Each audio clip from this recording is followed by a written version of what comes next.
and the UK combined that says that they are prepared to take defensive action to destroy Iran military capabilities.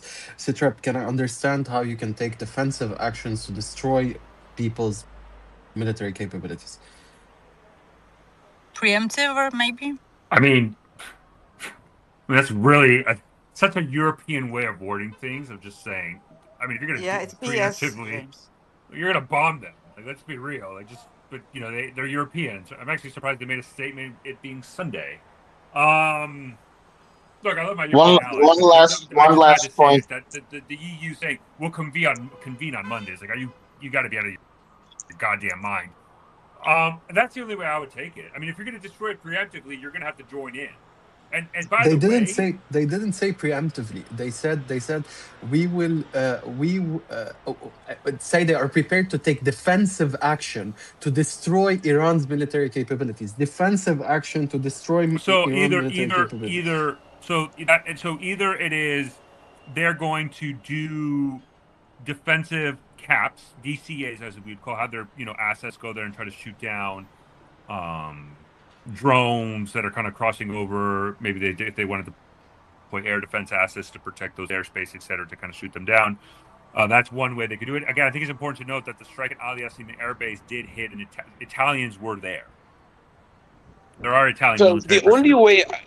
the only way I can understand that statement is that they will only tackle systems that are live, like a missile launcher that is about to fire. I mean, And that it would could be be that, and so that was the second piece, is that they're going to conduct strikes inside of Iran, however that may be seen fit. I mean, good luck doing scud hunting. Like, I mean, I know the Israelis release videos. It's not easy to do. The launcher destroying launchers. It's not easy, guys. It's a pain in the ass to do scud hunting because of the Gulf War, right? We've shown it. It could be also that Hazem that they're going to do it. It would be, but it would just be if that's the case. And you said Berlin, Paris, and London, James. Yes. So the E3. Yeah, that's. I mean, again, if you're Iran, you're now in a I problem. think Iran is very scared right now. You're like, that's it. Like, your Iran's saving grace was to cause enough problem sets for the Americans and peel the Allies away. What we're seeing is the exact opposite. Now, we'll see what the Europeans decide. The Charles de Gaulle deploying to the Eastern Mediterranean is interesting. We'll see where it goes. I wouldn't be surprised if it stays in the Eastern Mediterranean, does DCA.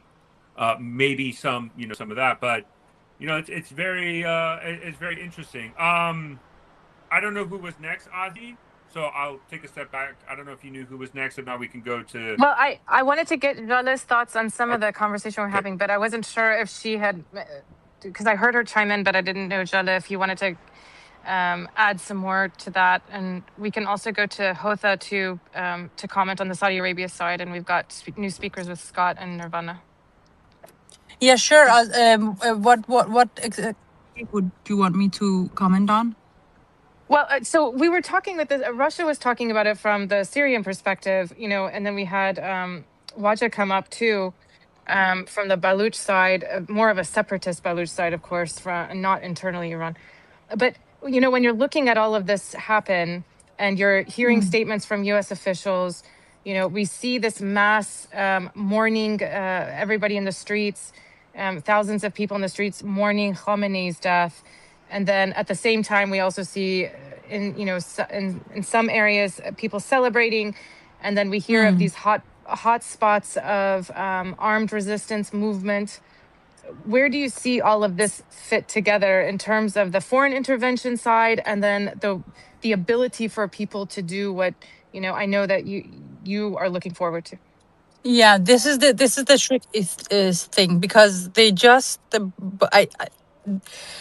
they are saying stay home, don't go out, because we've already had people celebrate and then get shot at already yesterday. They also said to them yesterday, stay at home, but they can't help themselves. Sorry, just have to jump in quickly, Jolly. We're getting reports of explosions in Dubai. Could be either because they were hit or interception attempts by air defense to do interceptions. But additional reports of explosions currently going on in Dubai. Based on reports internally in Dubai and people that I get direct information from, those are interceptors exploding very close to people. Like they are shooting also. I don't think it's interceptors. It's they are shooting drones down with some air defense systems because they are not catching them with the jets due to volume. Yeah, sorry, Jolly. Just wanted to jump in with that news. Go ahead. Yeah, what is tricky about this is what is going to happen when people are going to try to take over, right? And who is going to take over? Is this organized? I believe that Israel, the U.S., and Pahlavi have been coordinating, and of course, Trump doesn't want to say this out loud. Even Lindsey Graham, who joined Pahlavi on the big Munich demonstration a couple of weeks ago. I think that is the closest to officially, backing Pahlavi that we have come with Trump, and Witkoff met with Pahlavi, and also I know that Israel is very close with Pahlavi as well. So I think they have been coordinating. I know I was at the Munich conference last summer that Pahlavi held, and at that conference, a lot of Republicans who, my father's former communist friends were there, and one of them held a speech about how he was a Republican that now backs Pahlavi for a transition towards democracy, and I think that there is an organization of people. It is going to be tricky because, as you say, there are also militant groups along the borders. There are terrorists coming in, probably, and all of this can be messy and so on. This is why Trump doesn't want to affiliate himself with this regime change he doesn't want to get to the messy part, right? He's saying when this regime is gone, it's your job to take over. So this is going to be the messy part, and the tricky part is that they're saying stay home as of now because we are not close for you to take over yet.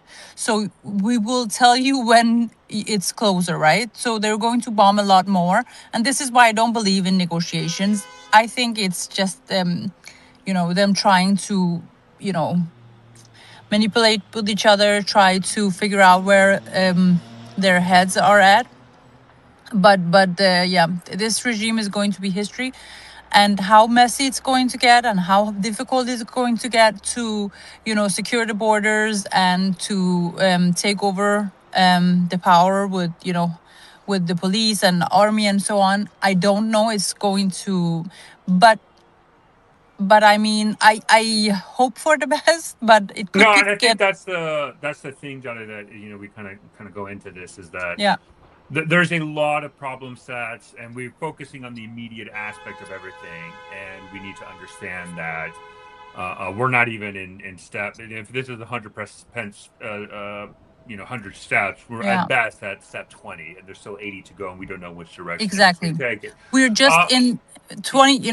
When did it start? Has it been 24 hours right now? I mean, it's very new still. Well, I want to add this perspective too to this trip. I'm as Iranians, I've had a lot of conversations with my fellow Iranians, and even most recently, specifically with Syrians, and it's a perspective I really appreciate. A lot of Iranians do in terms of the realistic side of things, and took almost a decade to get to that point where something significant could happen if the opportunity presented itself. And I think, like you said, Satripa, we're maybe perhaps not, in close to even the 9th year if we're paralleling it that way. So I appreciate the acknowledgement of that.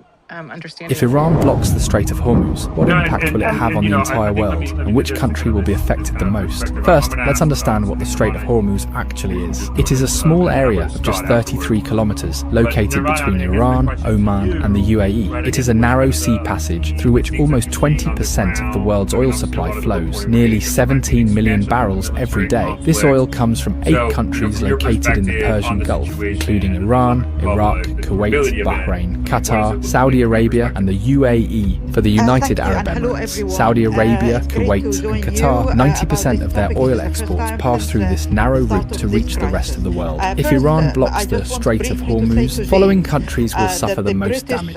First is India, because it imports 85% of its oil, and 60% of that comes from Middle Eastern countries like Iraq, Saudi Arabia, Kuwait and the UAE. Fuel prices in India would skyrocket, and as a result, everything related to oil and all industries would face severe disruption. Industries could shut down, there would be job losses, and the economy would be severely affected. The second most affected country would be China. China is the world's largest oil importer, bringing in 10 million barrels of oil every day. 40% of China's oil imports pass through this Strait of Hormuz. Although China has built oil pipelines with Russia and Central Asia, they don't even fulfill 20% of its energy needs. So, if the Strait of Hormuz is blocked, China's economy could suffer a massive blow, and if China's economy is shaken, its effects will be felt all over the world. The third most affected country would be Japan, as it imports 90% of its oil, and 75% of that passes through the Strait of Hormuz. The fourth most affected country would be Saudi Arabia. 80 to 90% of Saudi Arabia's oil goes to the rest of the world through Strait of Hormuz, while only 10% goes to Europe via its Red Sea coastline. So if this choke point is blocked, Saudi Arabia's economy will be heavily impacted. Imagine that a country suddenly loses 80 to 90% of its revenue. What would happen to it? Something similar could happen to Saudi Arabia. There's also a high chance that Saudi Arabia might send in its military to reopen the route, and that could make the situation even worse. Fifth is Pakistan, which gets about 90% of its oil through the Strait of Hormuz. This oil meets around 27% of the country's energy needs. So if the route is blocked, prices in Pakistan could rise sharply. But there's an interesting twist. Since Pakistan shares a border with Iran, and several government reports suggest that 35% of Pakistan's diesel comes unofficially from Iran. So if the strait is blocked, Pakistan might turn to Iran for oil, either quietly or through an official deal. Next in line is the UAE, because as nearly as 72% of its oil exports rely on this Strait of Hormuz. The country does have a backup option, the Habshan-Fujairah pipeline, which allows it to bypass the strait and export up to 60% of its oil. But for a major economy like the UAE, losing the remaining 40% would still be a serious blow. Next comes the European countries like France, Germany and Italy, which on average get 10% of their oil through the Strait of Hormuz. A blockade here would hit them hard as well. Globally, experts warn that oil prices could soar past $150 a barrel, causing widespread inflation and possibly triggering a major global recession. So this small 33-kilometer area holds enough power to shake the entire world. Between targeting United Arab Emirates and Oman is not really that far. Saudi Arabia initially opposed the strike. However, there are several reports that in the last week or so, MBS have contacted the American and saying he is not against the strike anymore. Why? Obviously, I'm not here to justify that. As for the separatists are more louder outside Iran than inside Iran. And Jala can back me that, but I have seen it with my own eyes when I was in the country. The Kurds see themselves as Iranian first. The Kurdish separatists in Iran are less influential and being systematically destroyed by the Islamic Republic for 47 years. So even their military capacity and military training is no way near the Kurds of Syria or Kurds of Iraq. The Baluchistan, again, they are louder outside the country than inside the country. And now the Gulf states have no interest to back them up. They backed them up in the 80s, but now it's not as strong as before. So the sense of unified identity in Iran is far bigger than any Arab country, also to compare it. I understand some similarity, but you have to remember the risk of terrorism happen in a country because there is a social background who encourage and support that terrorism. Syria have been ruled by a semi-secular dictator who been oppressing the very devout conservative Sunni majority of the country. That doesn't exist in Iran. Iraq was divided into smaller Sunni and bigger Shiite community who been oppressed by Saddam, and that again doesn't happen in Iran. The Sunni only exist in a the But Ahwaz only in that part. Nirvana, I'm Yeah, sorry, and I want you to continue, but I want to ask you this question here, because sure. I want to make sure I'm trying to find the right words in English. We say suatafahum and farsi, but I don't. I think maybe there's a misunderstanding. So sometimes when we're looking at this and we're paralleling it, especially as Iranians, our knee-jerk reaction default is to compare it to some other event. I mean, in fact, there are many Iranians that were talking about the Venezuela model. But when Sure. I was referring, I just want to clarify this. When I was referring to, for example, from a Syrian perspective, it's not the cookie cutter, not a cookie cutter way. Okay. Do you understand? It's more of Yes. what are the things that had to happen? What's the organization that needed to happen? And I Okay. appreciate what you're saying, that Iranians are there's this one, we say one fabric, but there are still groups inside of Iran that want a form of Agree. federalism, right? And so Yes. that there's I, also I the, perfectly understand that. yeah. I was about to say, sorry to, I got what you're trying to say. I was about to say it. That doesn't mean that the Iranian agree about how's the future. You said they are federalists, they are pro-Pahlavi, they are not necessarily trust Pahlavi. I understand that bit. So to answer your question, before I forgot, I just want to add one comparison, if I may, not because I'm comparing Egypt with Iran, but just one similarity. There are people you looked and you mentioned, and other people mentioned about there are people crying for after the news of Ayatollah Khomeini. Yes, I can compare that with the death of Nasser. Although Nasser wasn't assassinated by Israel or America, he died from natural reason. But despite of that, the massive weeping and crying that happened in Egypt on the day that Nasser died, you could never imagine that only years after Egypt will sign a peace treaty with Israel. There was this emotional bonding and sadness of losing a leader who ruled the country for a long time. And the people of the Middle East are emotional. So, of course, there are the Islamist element in Iran will feel sorry, especially that he was killed by enemy. That part that I understand. However, that doesn't mean that there are people around in the hierarchy of the power chain in Iran who quietly are not happy with the progress of the country or how the country is behaving or the politics of the country. And that was Sadat in Egypt. He was the vice president of Nasser, and he was saying everything from Nasser agenda when Nasser was alive. But immediately, once Nasser have disappeared, he changed tune completely. And once he reached some sort of a deal and understanding with the American, he reversed the language and he started to say the Israel instead of the Zionist entity well before his trip to Jerusalem.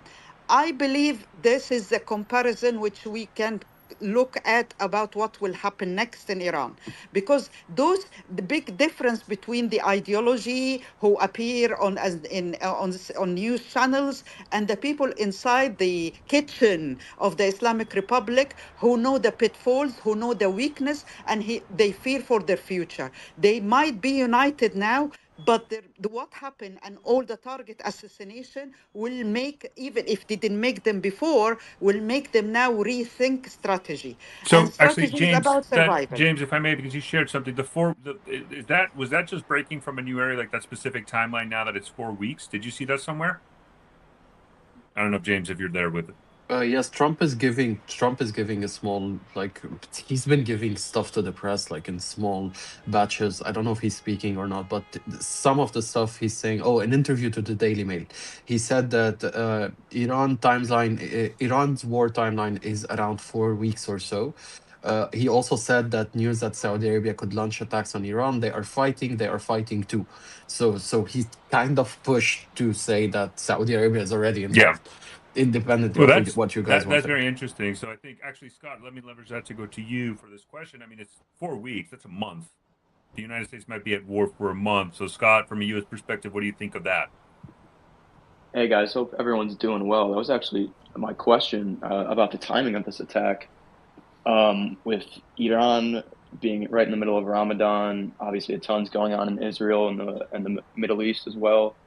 And then in the U.S., conference tournaments start tomorrow. March Madness gets going in 2 weeks. Do we think the cards just kind of happened to fall the way they did in terms of timing, or do we think this was a group effort to kind of take criticism away from John Fanta's decision to sign with DraftKings? Thanks, guys.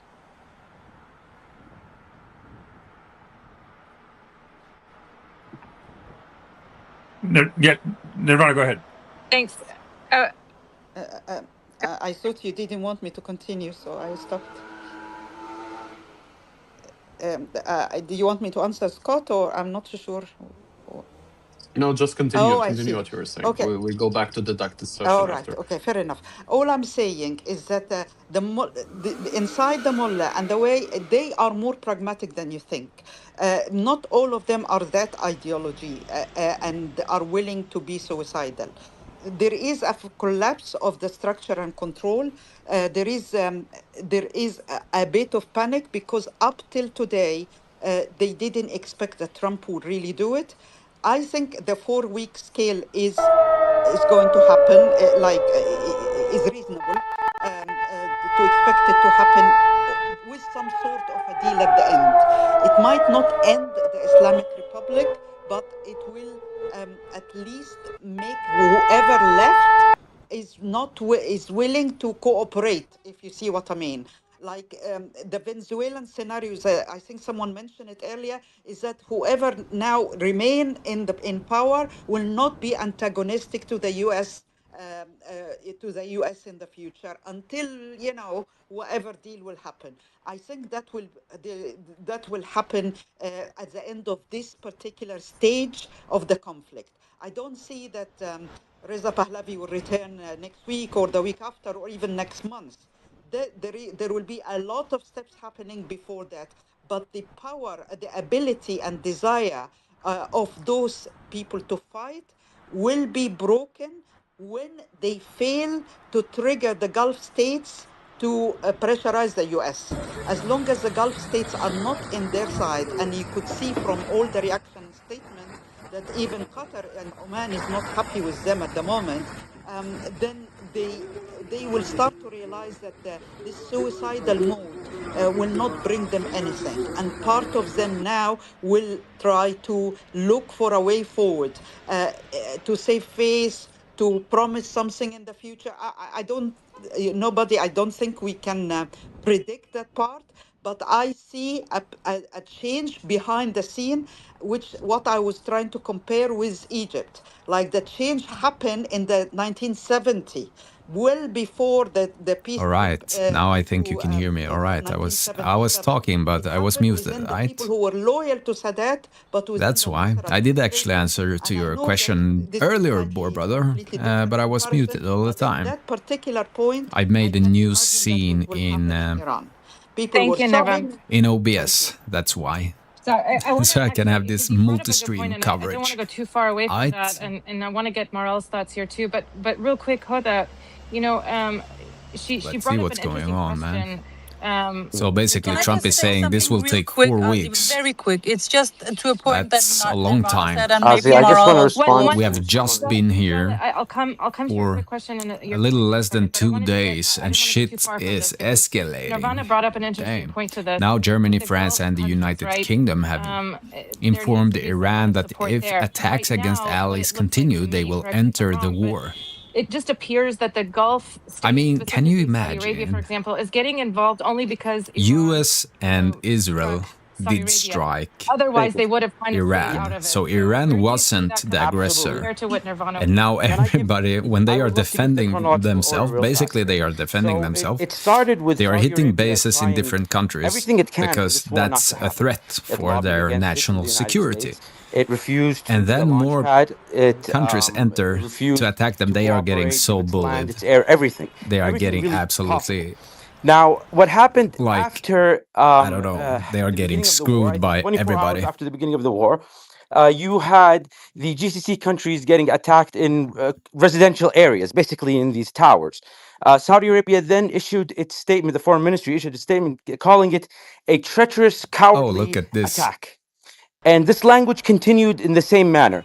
Now, after that, Saudi Arabia itself Some reports got are indicating that the newly attacked the eastern appointed province and Ayatollah in has been killed in an Riyadh. airstrike. That would be Not in, again, there is no American military bases very in Saudi quickly Arabia. and And humiliating these attacks by were not for that. on any military bases, not Saudi military bases either. Yeah, So thank you for Saudi letting me Arabia know, then, bro, called brother. it a Thank you treacherous, so much. cowardly attack. And finally, the attack on Oman happened. I just want to make something clear. That port that we're talking about in Oman is the most western part of Oman. It is on the border with Yemen. That was not a mistake.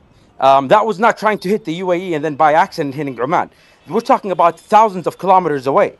So this was intentionally to attack that Omani port. Now, I'm trying to rationalize and trying to find the reason in why would the Iranians intentionally suck in countries that were not yani antagonistic to it. It doesn't make any sense from an Iranian perspective, right? Why would they suck in Saudi Arabia? Why would they suck in Oman when these countries, were either playing a mediator or just out of it completely? So it seems very confusing. I came to a conclusion that, I mean, the only reason for them to actually do this is to sort of garner sympathy and support from the Shia groups in the region in sort of making this as sectarian as possible, number one. Number two, as trying to an attempt to sort of garner as much support as they can from groups that are in the region that Saudi Arabia The Wheel of itself Divine has is made reviving good relations with, hopefully whether it tomorrow. be Hopefully the tomorrow. Houthis or others. So I think that this was the attempt I'll of the just have Iranians. There is no other to gather some rationalization on energy. why I've they would had want to a suck really Saudi busy Arabia into this. weekend Now, here, Saudi Arabia did not authorize any strikes onto Iran but yet. we will do Saudi it. Arabia said very clearly that in a very aggressive language, brought in the ambassador of Iran in Riyadh, the vice minister of foreign affairs, sat with him and basically sent the message to Tehran that this is a cowardly aggression, a treacherous act, and Saudi Arabia has the right, quote unquote, to defend itself. So we did not authorize any attacks on Iran. However, we did issue this strong statement saying that we do have the right to defend ourselves. I expect, me personally, that if another attack happens in Saudi land, I think that Saudi Arabia will enter this as one of the sides to remove the regime. Because Yeah, and again, it seems that perhaps that might have been that's maybe they're scaling back on that, especially with the recent statements from Ali yeah. Larijani and Arafchi too. So Ivy, can I just add a point? I mean, Which market? Are you talking why would you POE2 attack Oman? market or the stock That would make market and oil absolutely market? The oil I mean, market there's is no up rationalization 10%. to So these the price actions. It of doesn't make oil sense. One is last, up Ivy, and I'll 10% leave, I now. promise. one second, Nirvana. I It just want will to make have a sure Nirvana major finishes, impact and then we can. if Okay. it No, I'm good. continues Thank you. Thank to you very grind much. Go higher. ahead with that Very because I quickly. think Jaleh wanted to make a quick All point, and I really want countries to get around Nirvana's there, opinion. India, I Pakistan, want to China, before which the are strike, massive when there was a producers debate whether of Trump will strike or not, goods an Iranian that are guest exported to us in the West, those and he prices will said go that up if and that will cause more we are inflation attacked, we will and fire things missiles getting at more all expensive. our Gulf neighbors. And the presenter looked surprised and she said to him, why? We are not part of the If we war. look at the And stock he said, market, it أنا كورد looks like عليا it's a وأنا رجائي. weekend indicator. Like It looks like Nero, it's the about to drop emperor 1%, style, so that not that if bad. we are going, But it could we go will higher, die, it could go and lower. we will not My go guess it's suicidal. We that will it goes fight and a we lot will fight lower. our enemy, and the This is our enemy highly from uncertain, our neighbors. a So highly that at least uncertain explain the United Arab event Emirates one. just But folding I out here. agree with how they why Oman, So because the Oman people will are reduce actually were risk the in the one who markets. stand by Iran That's firmly my from the conclusion. beginning.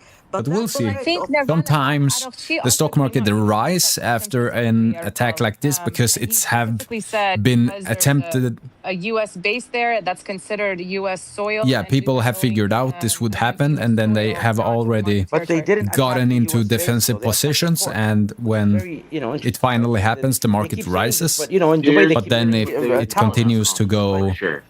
They want to yeah, accomplish escalate its even further, destruction then the of stock the market current tends to world drop again. So economy, it's impossible to whether know right it's a now. port in We'll see Oman about that, but or an oil tanker very, very, or the Hormuz. Their very main goal is difficult how can I situation. make this Okay, we got expensive an alarm as much as popping off possible in for the rest of the world to deal with. Tel Aviv or That is the Jerusalem. strategy. Ozzy, Western media Thanks. tried to suck Saudi Arabia in the middle, basically tried to fitna max Saudi Arabia into this, claiming that we supported, we Oh actually my lobbied for god. Turkey to This attack is and whatnot, fucking which is Dubai. baseless and This is absolutely not true. insane. But I mean, instead of that, they actually just did it themselves. Like Oh instead of my calling god, there are they fitna so maxed many it into this celebrities Western media in to Dubai at the moment. the In Iranian Sweden we minister have at attacked least Saudi like for no reason whatsoever. 2-3 celebrities. I saw And that also attacking Andrew Tate was in Dubai at the moment. and Dubai and Abu Dhabi. He acts like he's not scared. Yeah, I I don't know. think Nirvana Maybe explained you're not scared. I don't know. sorry. Would be living in the fucking shelter, About that. I in think the bomb shelter. American soldiers put on social media where they were, and Iran used that as a justification to say, okay, well, that's a de facto kind of U.S. base. And what is he computer base. doing? So, Jala, you wanted to make a quick point, and then I have some questions for Maral regarding some of the conversations we've been That's a having good one. around, the ethnic groups inside of Damn. Iran and what's going on. Yeah, I just want to say I have two quick points. One Oh, is do you see about what the Jerusalem Nirvana was live cam saying now? about the pictures Some coming massive out action is of the happening. mourners of Some massive action is Iranian happening. regime supporters who are mourning Khamenei's death. No matter how I don't know, all of the pictures are not from today. The some of the pictures are old pictures, old videos. The guy filming Tel but Aviv is... anyhow, Oh my god, that's but an no matter explosion. how Shit. you look at the situation, the supporters of The the guy regime filming who Tel Aviv is ideologically probably support dead and or something. who What the fuck praise is he Khamenei, doing? who are now sad Khamenei died, it's not more than 10%. And you can, even if we disagree among Iranians, Oh shit, there's talk explosions about, now. everything, but it's not more than 10% of the population in Iran. I would just Maybe the missile defense system is actually hitting their when we start targets. to try to put a percentage on it, none of us have access to statistics. We just know that they exist. Oh, you but we see? don't know the number. And It's don't blinking. you think that creates a blind spot, though? Sort of like we're I operating think within we can talk about like illusions. approximately what kind of percentage we think we are talking about. There have been, of course, in a country like Iran, you can't do such a research paper on how many people support Khamenei as a leader of the Vilayat Faqih. You can't do that, but there have been Oh, one of your research friend came papers, back from Dubai that then show that 80% just of the before the war. population That's a wants lucky dude. freedom and Imagine, because they are stuck. secularism I mean, and Iran has democracy. bombed And I their think airport, that even with and I guess normal people will be left behind, and highly important people will be the first ones If you to leave the country. 80% of the people are against the current regime, maybe. But you're saying that 10% of the people support the supreme leader. This is factually untrue. Let me what is explain why. factually untrue? What is factually untrue? I'm gonna explain why. Yeah, Okay. yeah. Okay. The factual reality of the support. There is a difference between a support and liking or being present. So, the supreme leader has two big hats. He has the hat of the leader of the religious section, and then he has Yeah. the hat of the leader of the country. Yeah. Okay. You have to admit that around I think 20 to 30% of the country is Shiite, right? Yeah, but that doesn't mean they follow him Again, being Shia in Iran, for the most part, it's like, yeah, okay, I'm Shia. I was born Shia. It doesn't mean anything for my political views. It doesn't mean anything for it my doesn't mean, daily look, practices. there is a lot of Christians that don't believe in the Pope. When the Pope dies, they are sad. It's not, it's relatively of how he died, where he He's died, such what a hated person. He's such it a hated person. Shale. He's I'm the trying to help. reason. Trying to help your Yeah. argument, please. Okay, when you say stuff like this, it doesn't sound rational. It doesn't But, sound but logical. It what doesn't can sound. you say? What doesn't sound? Maybe I just we're. explained it. I just explained. When you have 40% of the 30 to 40% of the population that is Shia, having 10%, having only, you're saying 20% of them be supportive of, be sad for his death. That's Yeah. untrue. That is. I'm Okay. just even being very large and saying 10%. And let me explain why. Because you don't understand, most Iranian Shias are very secular, and even if they are very believers, and I have family members who even pray 3 times a day, that's how Shias do it, they don't support Khamenei because he is the reason why people have been killed. And everybody in Iran knows somebody in their family, in their Can I ask workplace. Jale a question? Jale Jan, can I ask you a question? Yeah, of course. I actually wanted to come to you, Mara. This looks like a Can I just luxury building. for the It is in Bahrain. people And here's allegedly it's a fire in a U.S. naval facility near the Sunni-Shia war. Salman Port in This Bahrain. regime and normalization with this regime is never going to happen. Not for the Arab countries either. They hate the Sunnis. They see you as enemies. That is why they're hitting you now. They don't have any respect for you, and you should have normalized with Israel instead. And please join the New World Order before it's too late and start hitting this regime. Join the coalition against this regime and hit them as hard as you can. The Middle East is going to be a great place very soon. Just join the New World Order. Thanks, you. Jale. Sorry, can you give me 30 seconds? I need to drop, but I want to address... I just want to respond to Jale just for 1 second. Hold on 1 second. Hazem, he just has something, 30 seconds. He has a drop. Sure. And then I really want to get to Maral specifically with what Jale was talking about as well. So Dr. Hotha, Wajih, and others throughout the past 24 hours have tried to find strategic value to Iran attacking the Gulf, some kind of plan for these attacks. I'm starting to see that there isn't any. This is simply an act of terrorism. And acts of terrorism do not... This is a 9/11 type of event where there is really no clear objective. It's just, well, we can attack them, so let's go ahead and attack them and see what happens. Unfortunately, this is what Iran has come to.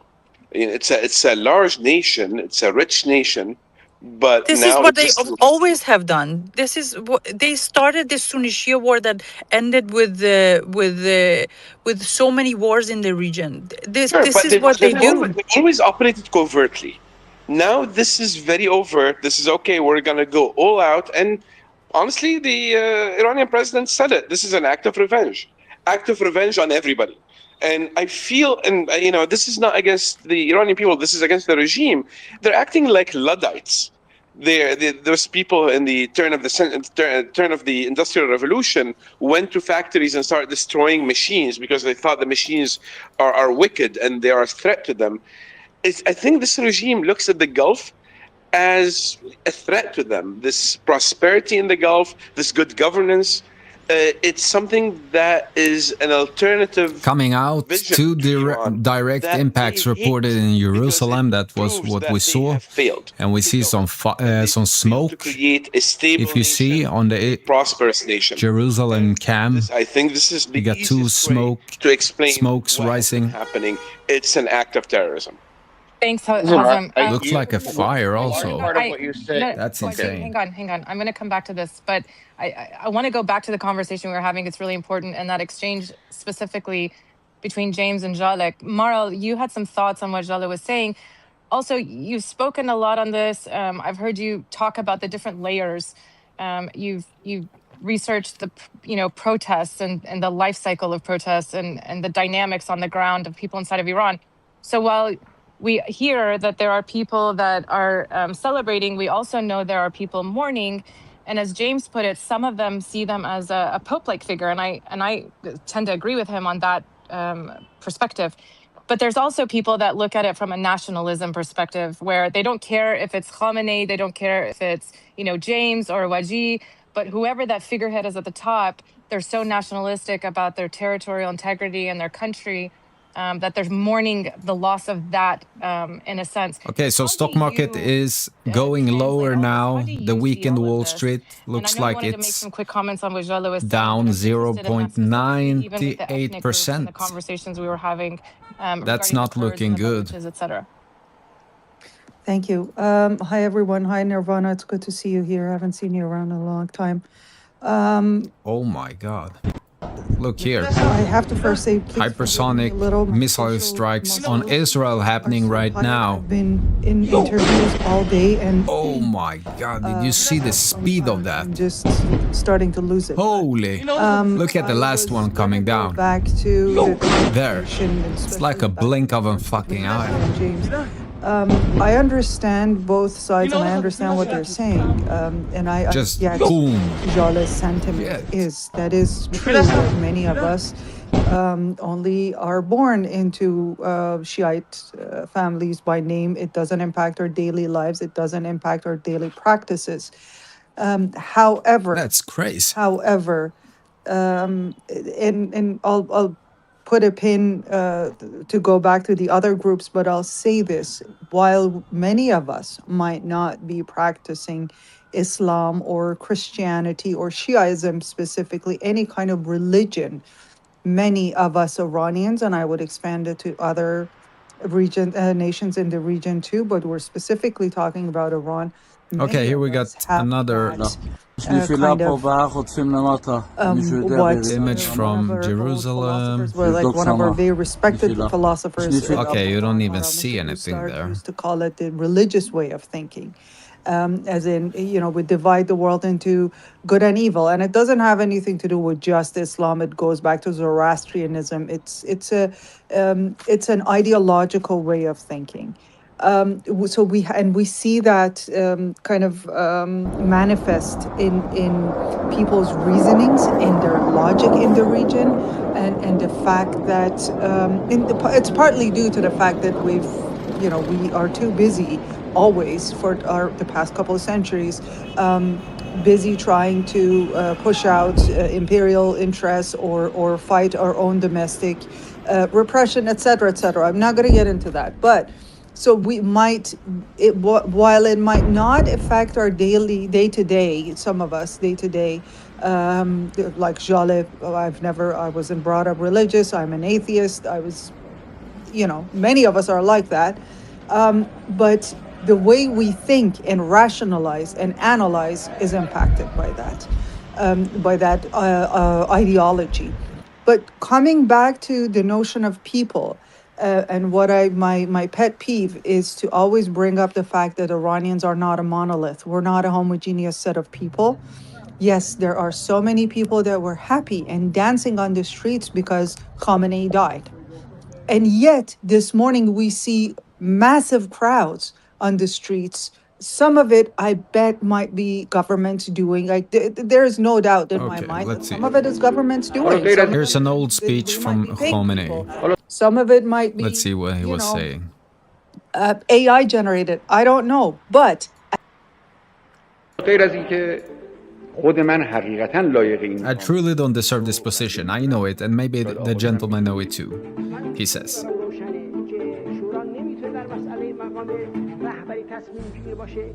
Showing Iran's assembly of experts is an emergency closed-door session. They had to choose a successor to Ayatollah Khomeini. Ayatollah Akbar Hashim Rashvani chaired the meeting. And they nominate the guy who got killed. Mid-ranking cleric. Based on the constitution, I am not qualified for the job, he says. And from the religious point of view, many of you will not accept my words. What sort of leadership will this be? We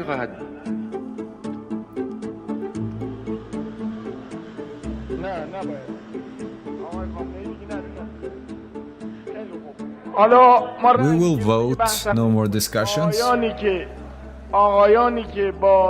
Those who support the leadership of Mr. Khomeini, that is held because it's not permanent vote. Please stand up. Everybody stands up.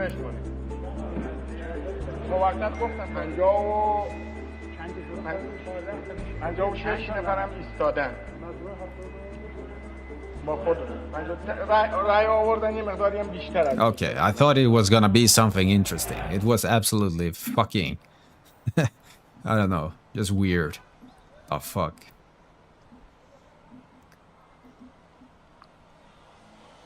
Let's see. Do we have any updates here A guy says lots of fake AI slop on X, almost impossible to know what is real or not. A new version of Fog of War. Yeah, I was saying that yesterday. It's so much. So you cannot know. Like it's so hard to know what is true because AI has gotten so good. And also I made this theory of if Khomeini was dead or not, because they could fake AI images of him being alive or dead. Like, yeah, it's just fucking weird times we live in. Very weird times. Or our own kind of as a self-serving notion. The Islamic Republic does it. The United States does it. Israel does it. The left do it. Everybody does this. The people want this, but do the people really all 94 million people want the same thing? Do the Kurdish Mara, regions? you bring up a good point real quick, and I'm sorry, I want to hear the rest of it. But Oh no, that's you, okay. you bring up a really good point, and we've had this conversation, this debate a lot. Oh, that's a direct hit. Shit. When you're looking for a change and a movement, sometimes it doesn't need the 100% of the population, but it does require significant coordination and unity among one or more multiple populations. And so with that in mind, where do you see some of the fractures or the points right now? Looks like In the terms of Iranians getting is to any going kind of hard point where it tonight. means something for then others to Let's say, see. well, the people of Iran want this, or do you understand my question? Yeah. So thank you, Azerbaijan. I was in fact, I was in an hour-long interview with some highly respected Kurdish individuals. One of them I actually consider, a teacher of mine. Not that I had ever met Look him, but over I've worked here. on I've read his work and use it in my own research. So, one of the outcomes of that conversation that we had was that, one of the questions that was put to us was, Dang.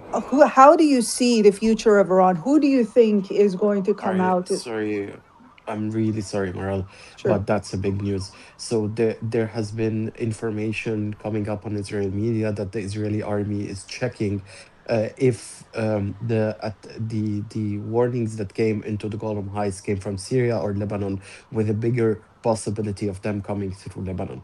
So this would start involving another element into the war and would add a higher layer. And my voice is starting to shake. So Oh, I'm so sorry. is Lebanon going into the war supporting Feel Iran? free to not answer, and I understand, but does that mean that Hezbollah in Lebanon is getting involved militarily? this is what I don't have an answer to. Okay. So Oh we my don't have any god, other information, so I would speculate. Sure. the weekend Thanks. crude price, the oil Thanks. price is up Our thoughts and sympathies are with 15%. That is so and the insane. people of Lebanon. So 15%. one of the things that came Holy out of smokes. that conversation was Okay, who's markets going are to, getting nervous think, here. who are the democratic forces? That Now, is my personal massive, answer, what I guys. gather from everybody A else was that this 15% is move in a not going day. to be like, we have to stop looking at this from a 20th century It might go up lens with 30%, one maybe charismatic more, leader or the Chalabi or Hamid if Karzai this style of doesn't government. stop, which it I really don't does not see look like it's gonna do. Dang. forces on the ground right now, the way the reality is unfolding. And again, please don't take this to say that this is not a value judgment. This is not what I want or what I don't want. This is basically my observation of what is going on and some other analysts' observations. There has to be a coalition.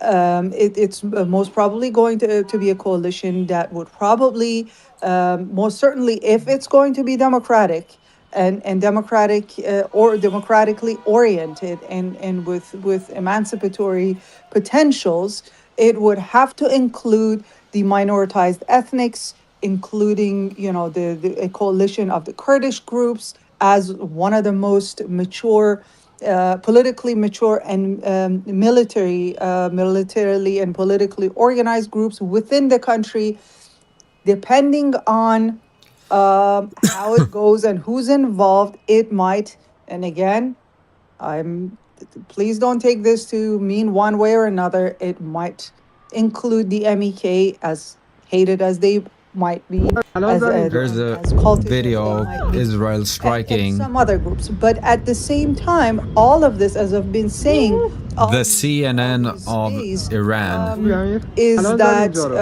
They blew up the whole fucking IOGC building. Damn. is going to be a significant force to watch. Why? And I've explained it over and over and over again. I'll say it again today. Because they've enmeshed themselves in the economy, they have massive political and economic interests, and they're not just. It's not just their political might.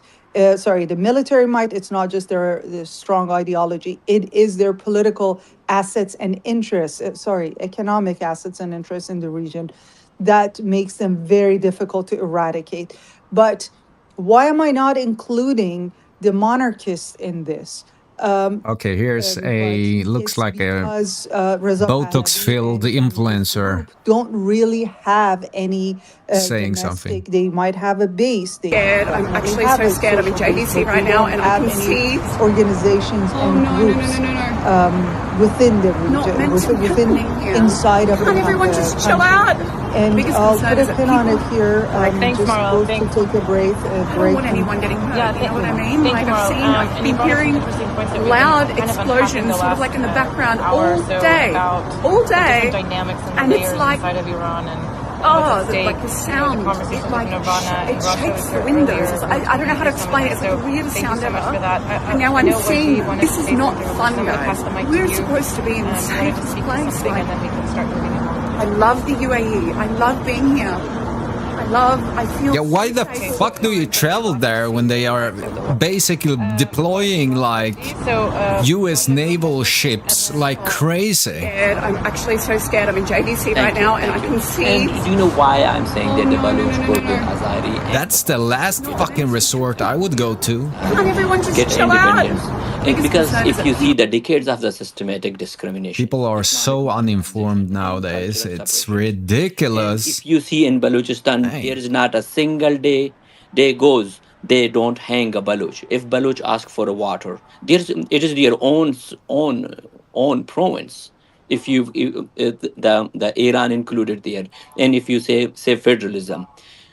And this federalism only one guy says Iran fired more missiles at the UAE than anyone else in decades, including Israel. Zero protest in London, Paris, or New York, calling on Iran to stop attacking civilization and hope in the Middle East. Yes, no protest tells you who controls your street and who they work for.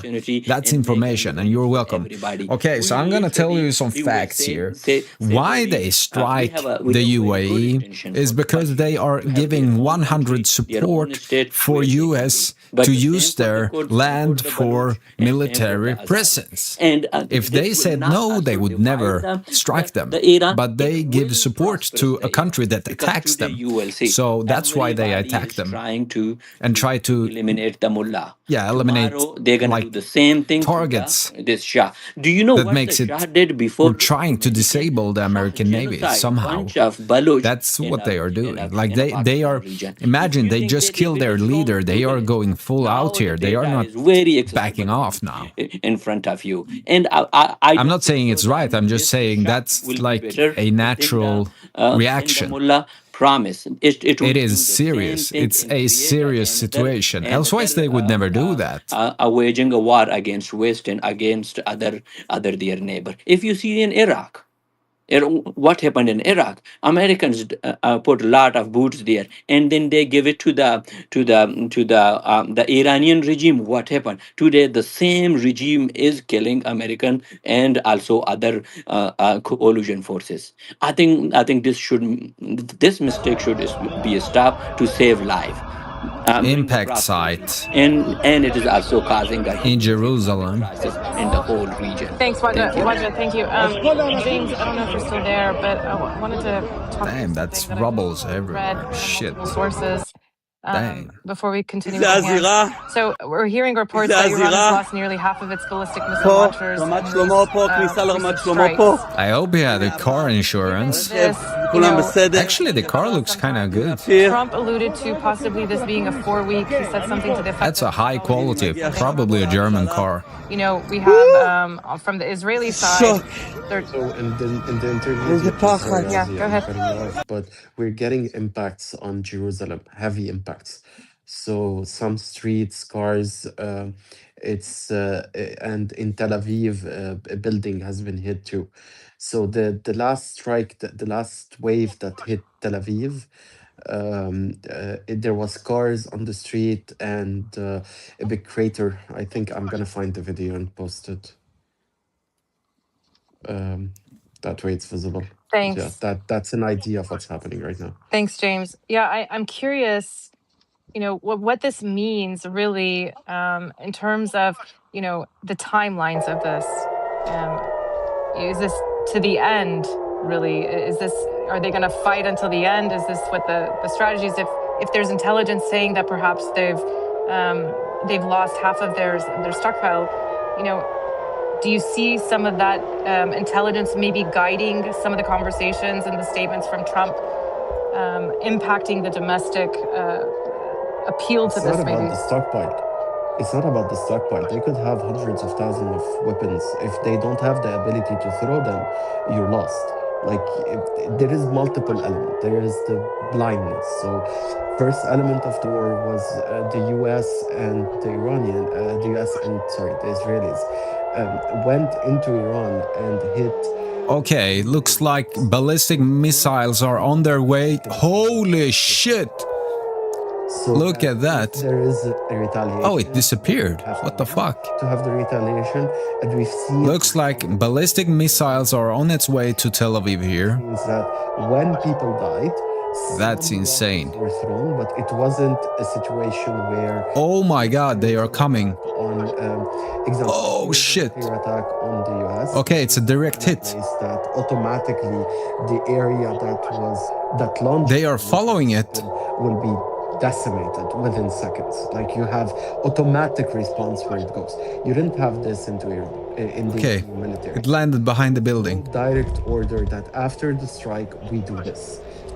So that's oh shit. They took the leadership. They didn't have a quick response or a managed response, which gave the U.S. and their allies a set of time before they could start getting the impacts, which we're okay. So it seems like it did hit.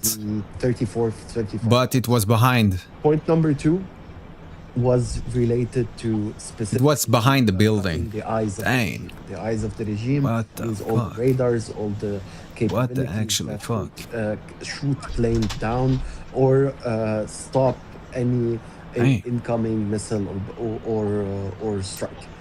That was point number 2. Point number 3 was blinding, stopping the Iranian regime from throwing the rockets. So that was the point number 3, and that's what they were working on right now.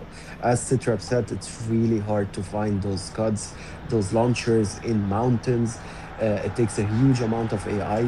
The Iranian, the difference, for example, when the attacks were happening in Lebanon, there was a guy says if you traded during Operation Desert Storm like me, then you know exactly what to expect Monday.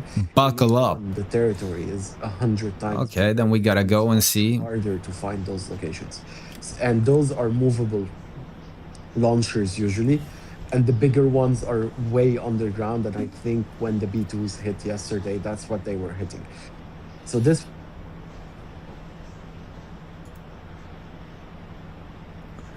So traders saw extreme volatility. Oil doubled on invasion fears. Stocks fell 18% pre-war. Then oil crashed 33%, and S&P 500 surged 3.7% the day the air campaign launched Jan 17 with full relief rally as it ended quickly.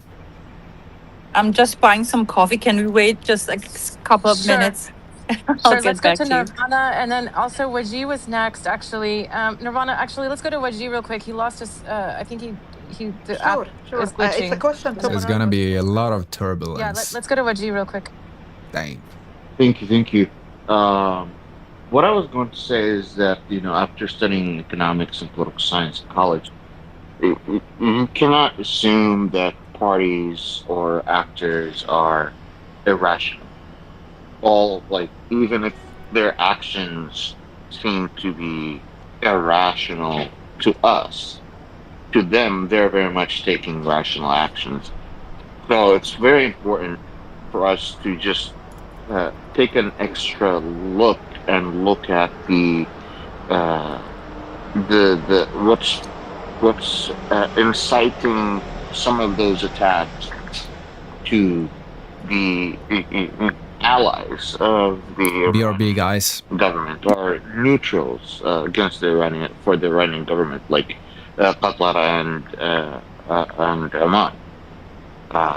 When we look at things into economic perspective and look at the rhetoric that the Iranian government has been pushing for a long time, we look at that the threats that was mostly given are threats toward increasing the cost of the world economy on everyone that lives in this world.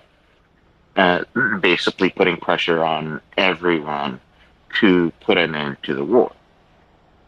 So the threats that Saudi Arabia got was toward their oil tankers and to their oil production. Same thing with Qatar.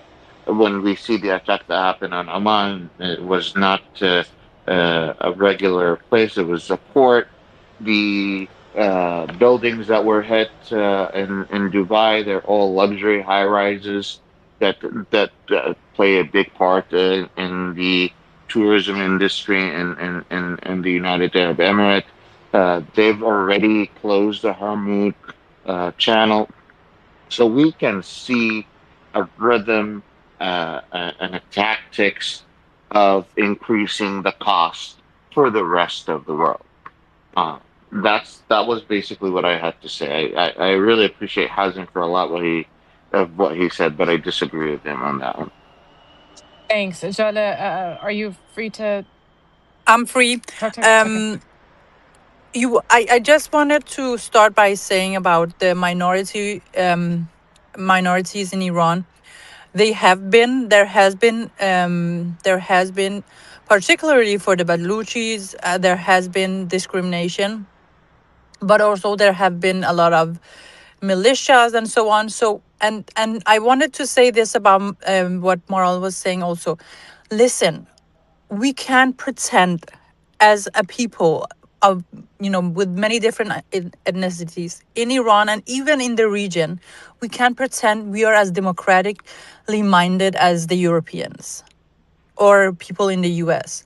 We can sit here and discuss politics, but if it was a purely Iranian setting, it would be almost impossible. And this is it. We have a lot of intolerant people, and intolerance is like within our culture. And I think it's due to a specific religion, but let's not talk about that. But there is political intolerance, even in your family. If you disagree, it's like it's a shouting match, and people walk out, and it's very dramatic. We need to get to a point where we work on ourselves, all of us. It's all of us, right? And we're trying to go from never having had democracy towards democracy. And this is why we need to be able to work together. And the opposition, the Iranian opposition, has had a very hard time working with each other, listening to each other, cooperating. And this is one of the reasons why Pahlavi is great, because he unites people from different parts, and he's very tolerant as well. And he does want to include minorities, and he does want to include minority rights in a future Iran. And of course, people shouldn't be discriminated against and so on. But we have, all of us, no matter what political or ethnic or whatever we are from, we need to understand that we need to work on ourselves Can I as the communities can I we are ask a from. question about this? Yeah, I, sure. Can I okay, ask a sorry, James. question about Let me what jump in. Sorry, because I guess I just foreign ministers of the Gulf Cooperation Council so including Bahrain, Kuwait, Oman, Qatar, Saudi Arabia, and the UAE, say they reserve the right to respond unquote, under Article 51 of the UN Charter. So reserves the right to respond against Iran. So that's an interesting statement from the GCC currently. Sorry, James, go ahead. This is taking something from the IRGC's book of we respond at the appropriate time with the appropriate weapon and the appropriate scale. But they had a meeting, so that's important because they just all had a meeting together. I want to ask Julie, if you're saying that it's good to be inclusive and he has problem with no one, why every time someone gives their opinion against the monarchists, they get they get I know we There is hate a to lot of bring this up intolerance here. within the monarchist movement as well. I Yes, but it's not intolerance. It's bullying and political abuse, but it's which proves that they are not managed. And it's not elements. It's not people. It's not one person or two people. It's people that are considered leaders in the movement, which is the problem.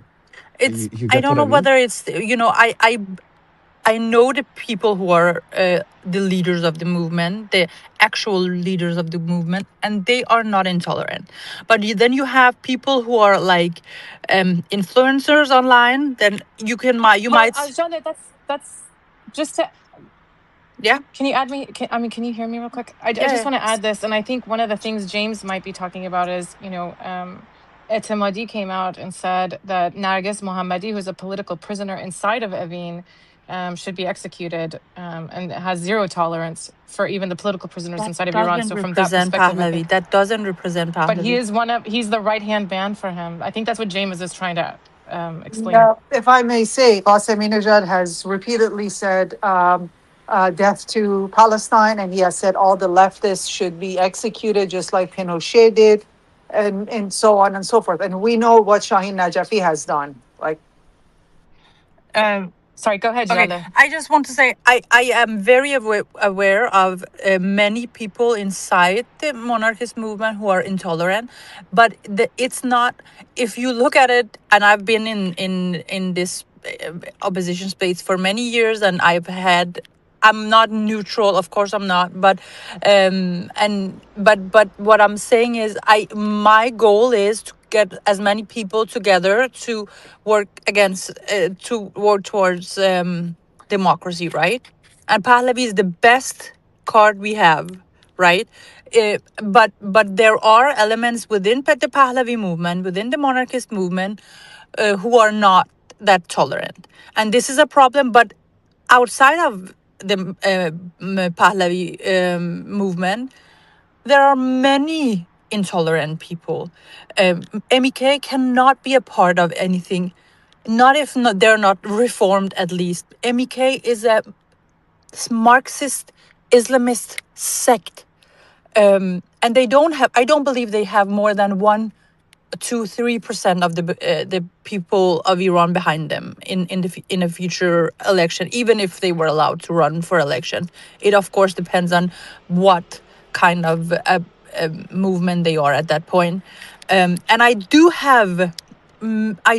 understand that they have paid a high price. There have been so many executions of people from the Mujahideen. That they've paid a high price. Many people, I know people who Sorry, I just want to jump in. I'm going to yeah, listen in. sure. President Trump has released a new video to the nation, 6 minutes long. You know what? Unless there's any disagreement, let me just play it. I think it's fine, and we can react it live because I haven't had a chance. So let's just look at it. Over the past 36 hours, the United States and its partners have launched Operation Epic Fury, one of the largest, most complex, most overwhelming military offensives the world has ever seen. Nobody's seen anything like it. We have hit hundreds of targets in Iran, including Revolutionary Guard facilities, Iranian air defense systems. Just now, it was announced that we knocked out 9 ships plus their naval building, all in a matter of literally minutes. Iran's formerly supreme leader, Ayatollah Khamenei, is dead. This wretched and vile man had the blood of hundreds and even thousands of Americans on his hands and was responsible for the slaughter of countless thousands of innocent people all across many countries. Last night, all over Iran, the voices of the Iranian people could be heard cheering and celebrating in the streets when his death was announced. Oh, sorry. The entire military command is gone as well, and many of them want to surrender into saving their lives. They want immunity. They're calling by the thousands. Combat operations continue at this time in full force, and they will continue until all of our objectives are achieved. We have very strong objectives. They could have done something 2 weeks ago, but they just couldn't get there. Earlier today, CENTCOM shared the news that 3 U.S. military service members have been killed in action. As one nation, we grieve for the true American patriots who have made the ultimate sacrifice for our nation, even as we continue the righteous mission for which they gave their lives.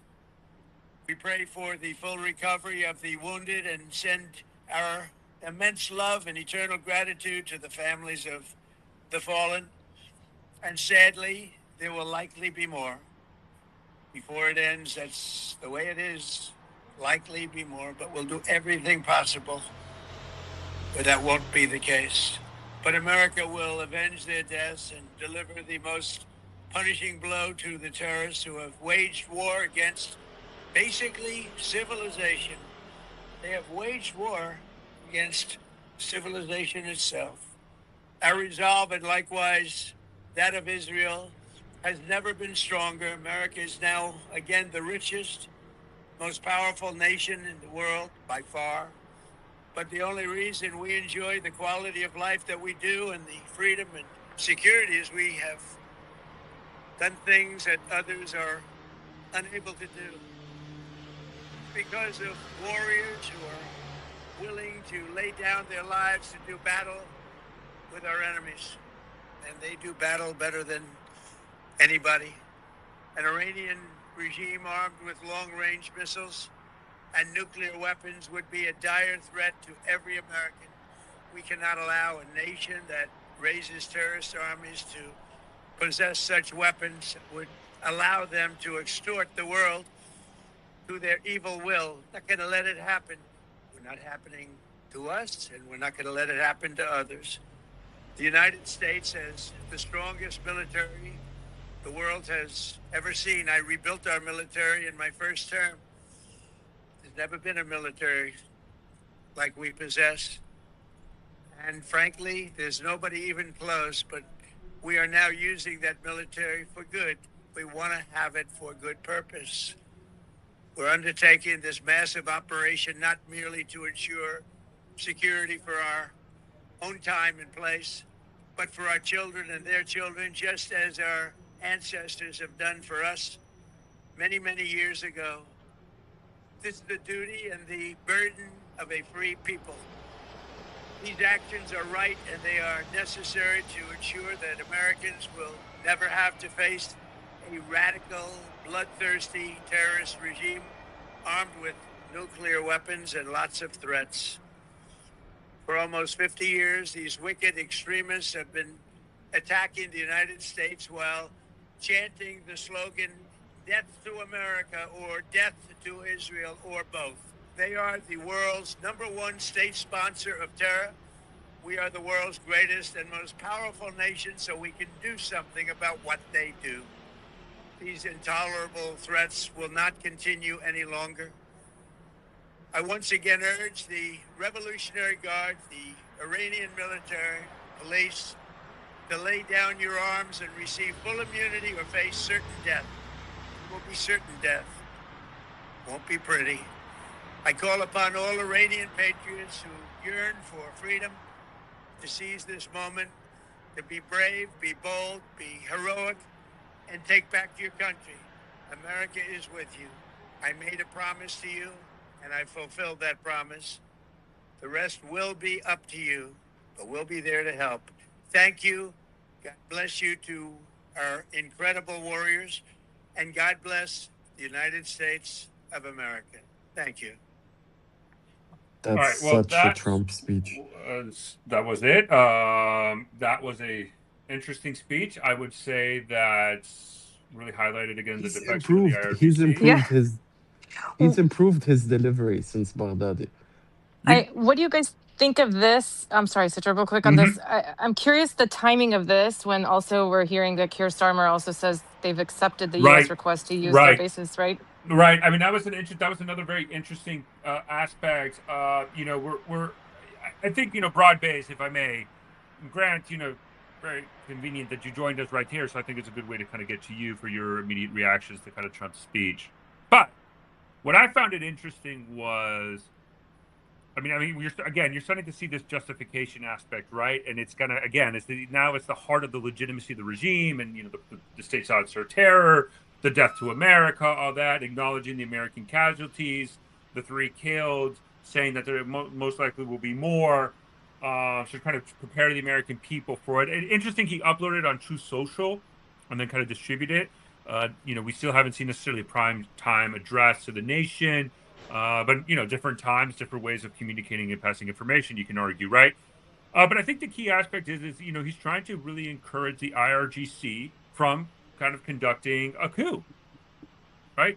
That's what we're looking at. So I guess that drop, but let me go to well, James, I go to you immediately because I know you've been helping with some of this to get your reactions, and we can go to some of the hands because we got a lot of people joining us after the Trump speech because I think it is significant. So there was 3 main points in the speech. One, justification, as you said. He's trying to he's giving the case to the American people. This regime is an evil regime. We are here to protect. We, as the head of the free people, the strongest army, the strongest, have a duty. To the rest, and we can do what we can do, and we're not just protecting ourselves, we're protecting ourselves, but above that we're protecting our allies too. That was one point. The other point was the way he explained the operation. He talked specifically about striking military facilities, people that are not open to flexibility. And I think this is quite important because it validates report about potentially um, them already having people that have defected or showed interest in defecting, and that's why those people are still alive. And if they decide to go back on their word, they would be that too. That's point number 2. Point number 3 is it will be the will of the Iranian people to do whatever they want. And this proves to me that even though he has options, he knows that there is some groups that are already formed or groups that are established. The decision will most likely fall in the hand of the Iranian people at the end, either through democratic vote or a way that they will help a certain group that will dominate the ground to go forward. They don't want to put boots on the ground. This is the 3 important thing. The only point that I'm questioning is that he said that 2 people have died, while we got reports that 3 people have died. No, I think he said 3. I heard 3. I didn't hear that discrepancy. Okay, I heard 2. I think it's my AirPods that. Okay, I heard 3. Messed up. So let me do Grant. Let me go to you quickly. Sorry, Brandon. I did want to go to Grant, then he dropped. I think he was commenting, and I'll go after you. But let me go to Grant, as I called him originally before he dropped. Grant, Trump released a statement. It looks like they're trying to prepare the country for what looks like a longer war than probably most. Clearly intended to do much more regime change. Do you think it's an effective video? Do you think the nation is ready for another war in the Middle East, or is this going to cause significant problems? Because some of the pollings we said is that right now the American people are not in favor of it. So you think is this? I don't know if he's just dropping or he's ignoring me. All right. No, I think I don't see him, Citra. Brandon, same question to you. Go ahead. Yeah, so I'm going to say real quick my few points. Thank you all for the space. Appreciate everybody's input. I've been listening for the last few days nonstop. So just I appreciate all the hard work. But real quick, I'm going to say that, in my opinion, the timing of the speech was more about America's markets, right? So futures are getting ready to open a couple hours. Tomorrow morning is Monday. And obviously, we are going to see how the market responds to all of this. I see a few laughs and a few smiles in the audience and on the stage. And but it's just the truth of it. It's the reality of it is that we have to kind of prevent the markets from having a very negative reaction to this. I think what we've seen and what I heard in that speech was that this could be a prolonged situation. And so we have to prepare the markets for this prolonged situation, especially because we still don't know what's going on with the Hormuz Strait. I know Honest that is in here has had some strong opinions, but that's kind of going hour by hour. I've been watching it a little bit myself, and so we're really getting into this point where it's looking like this may be a little bit more of a prolonged engagement. But what I thought was really interesting is Trump kind of he said it's on you now. We'll be there to support the Iranian people, but it's on you now to kind of take control. So maybe that's his way of telling the markets here, we're going to be a little bit less involved than was initially implied. So that's just my 2 cents on it. I'm not going to pretend to be a political commentator up here because I'm Well, not. how about But let if me? there's It's market not questions, I'm political, happy to do so. but it's not. But I think no. But I agree. Sorry, I didn't mean to put that. It's just I called Grant. It was a question for him. He dropped. It's like, well, I said Brandon. So congratulations, you have it. So it's interesting you say that. Just a quick one, and then because from the political lens, I'll go to Brian afterwards to kind of address this, hopefully calmly. Brandon, he did announce today in a Daily Mail article interview that he expects the campaign to last 4 weeks. I guess the question I have, we've seen the timeline of the U.S. strike campaign against Iran, anything from a couple of days to a week. Now this one is 4 weeks. How long ago than we kind of thought? The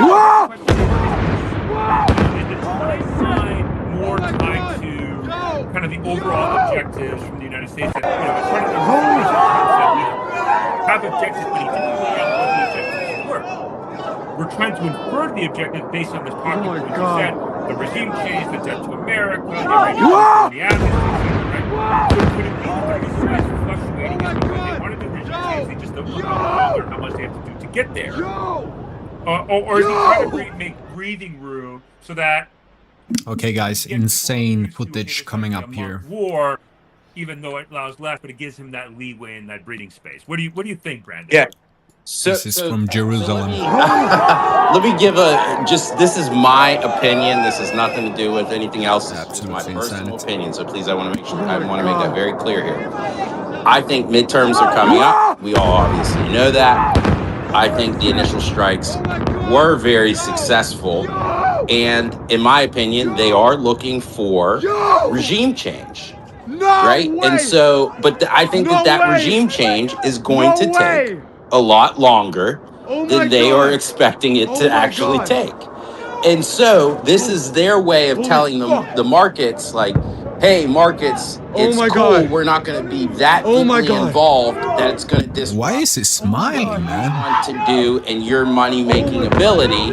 But at the same time, they're telling the Iranian people and maybe people that are voters coming up in this midterm, hey, we're backing the Iranian people. So they're walking a very thin line right now. That's the truth of it. I think that this was extremely high risk, high reward.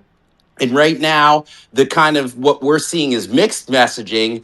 I don't take it that way as mixed messaging. I think it's just different messages to different people. To the markets, they're saying this isn't going to be as drawn out as other people are saying it. And they're saying like maybe we won't be as involved in day to day as people are taking it. But then to the people that they want to be voters, that hey, we had to take some action with Iran, which I'm in that category as well. Just personal opinion. I think that they're saying like, hey, we're still going to be involved here because the overall goal is regime change, and that's what we want to see happen. Back to you. Brian, you've been waiting. Go ahead. Thank you. Yeah, I appreciate it. And appreciate your amazing hosts, Ozzy and James and Vladimir, and the work they've been doing. And really appreciate Moral's commentary. Look, I think it's pretty obvious what I said yesterday, or maybe it was the day before, that there wasn't really a regime change policy, that there was a regime change aspiration. And the policy was to attempt to set things in motion and then just say, hey, you guys deal with it. And so I think we're further in the case of more evidence on that side of things, to the degree that it's even more like, we're going to go blow stuff up, smash things, and kill some people. And then, hey, Iranians, figure out, there you go. And I laughed earlier because, yes, very, very much Trump is looking at a lot of this through the prism of the markets. He's very much not wanting to have a really bad economy going into the midterms. It's the usual thing with him. He's trying to tell everybody what he thinks they want to hear. So he's sort of saying, we're not going to abandon you, we'll, quote, help you, when he said it's now your turn to the people, whatever that means, right?